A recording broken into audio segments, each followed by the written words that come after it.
Welcome to today's episode of Little by Little Homeschool Podcast. And I've got two things I want to jump into right here, real quick, before we get into the episode.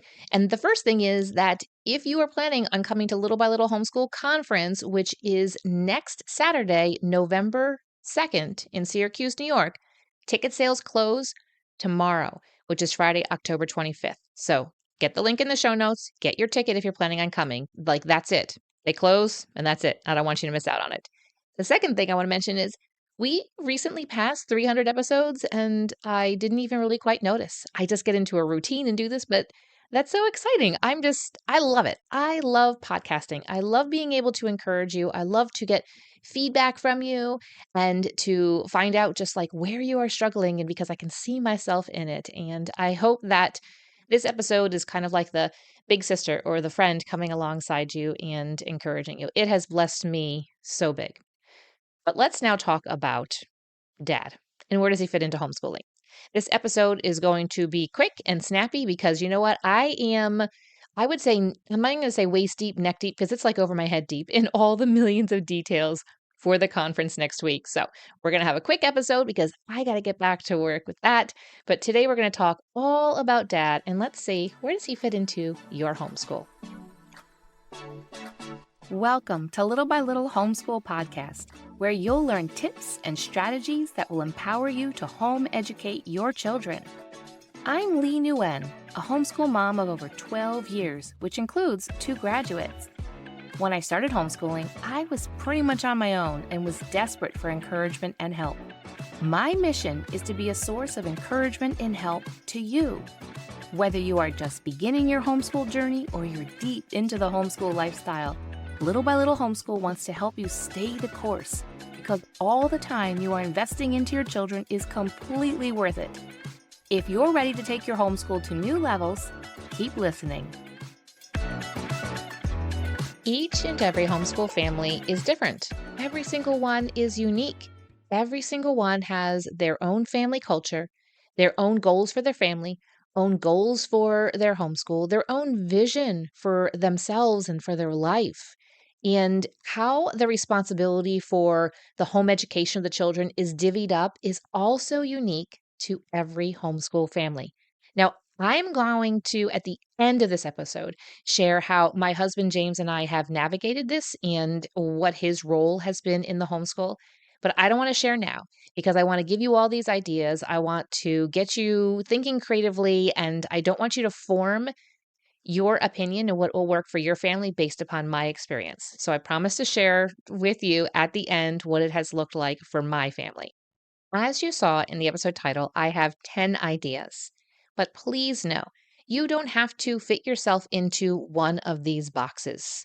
You can mix and match. Again, you're going to take into account your personality, your husband's personality, how your family, how you guys interact with one another, what your goals are, all of those things. So you can mix and match these, but overall, you just have to do what is going to be best for your family. But also, more specifically, let's pull it down and say, what is best for your family this homeschool year? Because what worked last homeschool year might not be going well right now this homeschool year. You might have had another baby. Maybe you've adopted a baby. Maybe you've moved. Maybe the kids are just at a different age. Maybe there's just outside influences. Who knows? There's a whole lot of things that can be putting some pressure or forcing some changes upon your family or changes that you've decided upon. So just know that even if you decide this is what dad's role is going to be in our homeschool, that might shift and change, and that is okay. So this list I'm going to give you, these ideas, they are in no particular order. I just kind of started brain dumping and writing them down. So first idea here is that dad supports the family and the homeschool from a financial standpoint only. He doesn't really want to know what's going on with your homeschool. He doesn't want to hear all about all the curriculum choices, or maybe he just supports financially and he'll listen a little bit to that. So the second idea might be he supports financially and emotionally and will listen to all of the crazy things you're talking about, the morning time and this and that. And he's just like, oh, okay. And showing him all the curriculum. And either one is fine. Remember, it's also his personality and your personality, and you guys chose each other, and this is the way things are going to work. And I do want to add that I really want to make sure that you communicate with one another. If he is saying, I'm going to support you financially, you just do your thing. Okay, girl, do your thing. And you're saying, you know what, I need a little more emotional support. Communicate that with him and see if he can work with you on that. You just know overall, in some marriages, husbands are just like, well, I just want to do it like this. And you're like, okay. And you give a little bit on that. And because you understand that that's what his personality and that's what works for him. And it can work like that too for homeschool. There can also be homeschools where dad does a lot of the subjects because maybe he wants to. Maybe mom works. Maybe mom has other tasks, or again, something has gone on. Maybe mom is experiencing a health issue, or maybe mom, you recently had a baby, and therefore dad is going to take on some more subjects. And so, this taking on more subjects could be something that is a regular occurrence. It could be going on every single year, or it could be just something that happens in a short season that you guys are going through.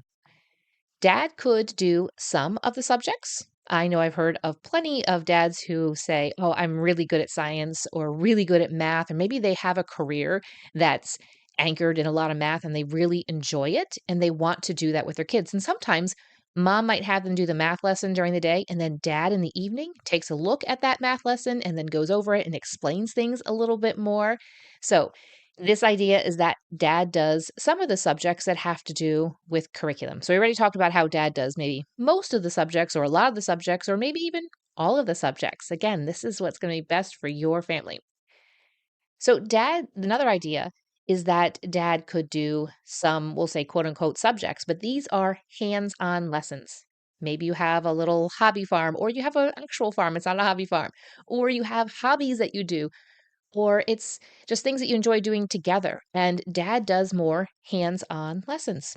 It could be maybe it's just fixing up the house, or dad doesn't necessarily take care of anything with the curriculum, but as things come up, maybe there is a toilet that needs to be replaced. And I am not making up that story at all. We stopped the subjects, stopped all the lessons, and everybody crowded into the bathroom. Not me. I was like, I've seen a toilet be changed before.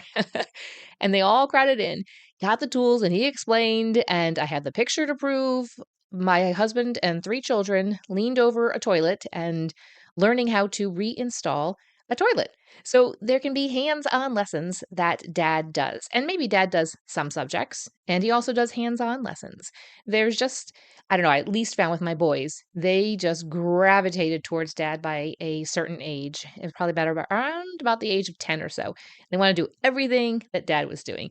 If dad had his tool belt on, they wanted a tool belt on too. And so overall, dad can do hands on lessons. And it doesn't even have to be construction. Maybe dad is an amazing cook. He's a great chef. Maybe he's self taught and he wants to teach them, or maybe he's great at baking sourdough bread. Whatever it is, he's great at the garden, anything. Dad can take care of those hands on lessons. Now, there are some families, so this idea might work for some, is that dad oversees the home education. He might choose a different curriculum, with different resources, and mom, she carries through on his plans because that's what they want to do and that's what works for them. And he's more into the planning and all of the details. And she's like, I am absolutely fine to just go ahead and carry through with that. I've seen that work really well for some families. Another idea is that dad is strictly the disciplinarian. Dad is the one that, you say, okay, if you are not going to cooperate for this lesson, you can have a talk with dad when he comes home. Or maybe dad works from home and be like, oh, so the principal, dad, is in his office. If you'd like to have a conversation, true story. I have done that as well. And I guess I'm kind of giving you guys some hints as to some of the ways that we have incorporated this. But especially for my boys as they got older, I just refused to argue with them. It's like, I'm not going to argue over this, whether you're going to do this math lesson or this grammar lesson. I would simply just say to them, if you have an issue with doing this grammar lesson, you can go talk to dad about it. Well, guess what? They did the grammar lesson. They did the math lesson. They didn't want to have a conversation with dad about it. So that's just another way that dad can participate and be a part of the homeschool. In some homeschools, mom and dad, they do 50-50. Dad maybe does half of the schoolwork, whether that's the hands-on and some curriculum or whatever that is, and mom does the other 50%. Or maybe it is mom does a lot of the planning and does a couple of subjects, and dad does a bunch of the carrying out. Another idea is that dad does things like special events and or some field trips. Again, those could be hobbies. Maybe dad loves to go fishing and he is able to be flexible with his job, or maybe he has some time off or he takes a day off and takes them down to his favorite fishing hole and everybody goes fishing for the day. And so that's a special event or a field trip.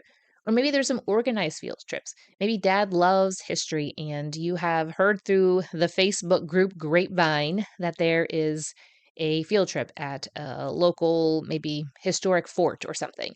And dad's like, oh, I'm game. I'll take that. I'll take them for that. And dad takes them on that field trip. So, in summary, I gave you a ton of different options.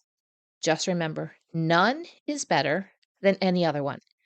Don't compare yourself. If you are doing homeschool in one way and somebody else is a friend of yours or a neighbor or a relative or somebody on social media who does homeschool and dad's role is completely different, it doesn't mean that yours is less than and hers is better. And it doesn't mean that hers is less than and yours is better. You have to communicate with your husband and talk to him about what is going to work best. What role does he want to play in it? Ask him. I can almost guarantee that they have an opinion. And if they don't have an opinion, it probably means that they're cool with you doing what you want to do. Like, girlfriend, you do what you're going to do. I'm cool with that. So just know that having that communication, asking him for his input, what does he want to take part in it? And sometimes you might ask him for the first couple of years and he's like, no, I'm cool. You do your thing. Let me know when you want me to step in and I will do that. And then after a few years, you might need to not ask him or just say, hey, you know what? I'm just going to go with how we have things set up. If some point you want to jump in, you just let me know. So just know that there is not one way that you have to homeschool and include dad, and there isn't one way that is better than another way. So maybe you've kind of picked up a little bit on our story and what that has looked like. As I have mentioned multiple times, my husband, when we were first married and then had young children, he worked a third shift and then he moved eventually to a point where it was like a 4 a.m. shift or something. It was still awful. I don't know. Maybe the overnight shift was better. I don't know.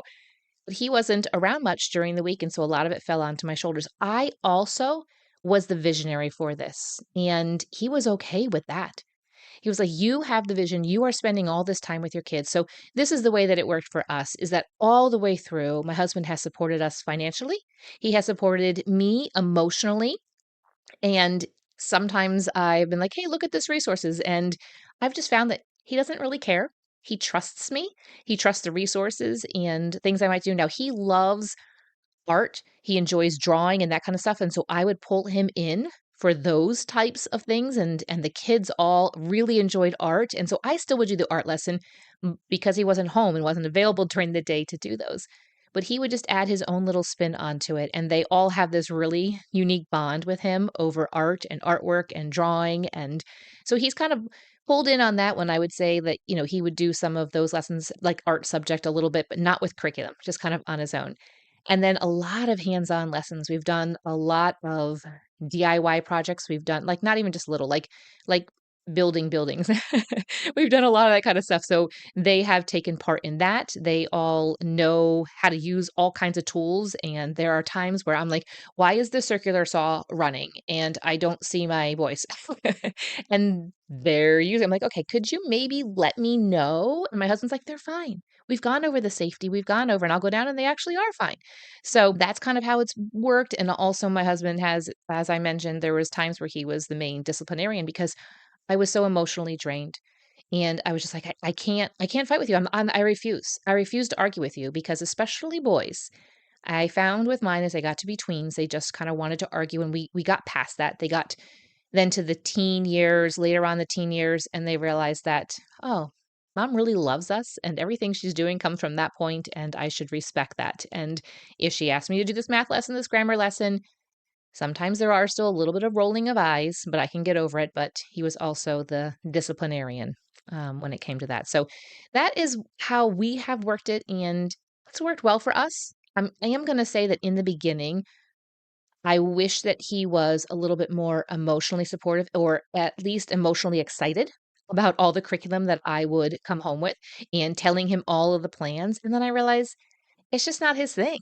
And that's okay. And that's why we want to find some homeschool mom friends, right? Because they can be excited about all the things with us. We've settled into our different roles, and this is what works. And I will pull him alongside for special things like my son fixing up the car is like, I don't want to figure this out. Like I have figured out a lot of things in motherhood and homeschool. Can you please take the reins? I get into my I'm ignorant when it comes to cars, and that's okay. I have a lot of other knowledge about a lot of other different things and a lot of insight for other areas of life. I want to get into the car and I want to turn it on and I want to drive away. I want to know that have to put gas in it. I need to get an oil change and, different, transmission flushes and stuff like that's fine. I'll go and do that stuff, but I don't need to know the nitty gritty. Like I want to be able to tell you that something is squeaking or something is going on, brakes aren't feeling right, and I want that taken care of. Just like I take care of other things, you tell me other things and I will take care of it. I don't want to take care of this. And so he stepped in and was leading and guiding and helping him order parts and making connections and all that kind of stuff. So just know that that also shifts and changes in different seasons, and that's okay. So I'm going to close this out. This has been fun, a little bit snappy of a episode, like I mentioned. One last reminder that if you're planning on coming to the conference, get your ticket by tomorrow because that's when tickets are going to close. Maybe you don't live in New York and you have friends that live maybe in the Northeast and you think, hey, they might want to come. Go ahead and send them the link in the show notes. It's littlebylittlehomeschool.com/conference. Would love to be able to see you there. And I am going to go head on out and get working on some more of those details. But thanks for listening to today's episode. Thank you for listening, friend. I'd love to connect with you more. You can find social media links in the show notes and share this episode with a friend who could use a boost to her homeschool. See you back here real soon.